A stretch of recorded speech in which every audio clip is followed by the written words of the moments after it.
While ramen noodles and frozen meals are a staple on the college dorm menu, there are now some better options.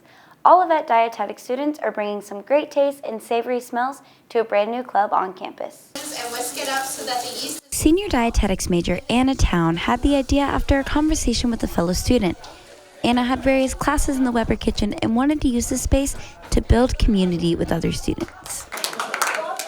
We really wanted this class to kind of be a place where students that don't really know how to cook that much aren't intimidated or anything. So a lot of the things we go over are super basic, things that really anyone could do. And so we hope that it just kind of integrates some community, and food is such a communal kind of activity.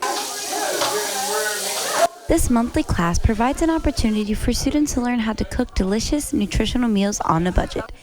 Town was pleasantly surprised when around 20 students showed up to the first class. Man, well, this was a lot of fun. I'd say probably my favorite part was working with the team that I was in my kitchen. We had a lot of different tasks to cover, and we did a good job at breaking down the dish into its different components, and each taking care of a different part, and then working together to bring it all into one final dish. So let's eat. Yes! The class is currently ran by 3 dietetic majors and is a part of the Student Dietetic Association. You're going to want to make sure your counter is really floured.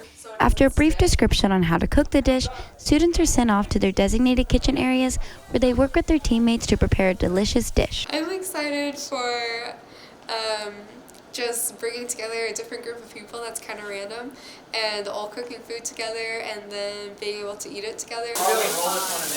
This class is about more than just improving one's cooking skills.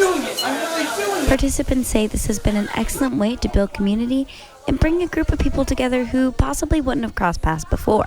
Student participants meet monthly here in this kitchen, where they fellowship, cook, and enjoy delicious dishes just like this one. I'm sure there's at some point a max capacity with the space that they have here, but up until they hit that max, I think everybody should be here. I mean, it's a lot of fun. Last month's menu included nakapuri and lemony garlic chicken and orzo soup. Each month, members will be introduced to a new dish. For Access ONU, I'm Brook Ault.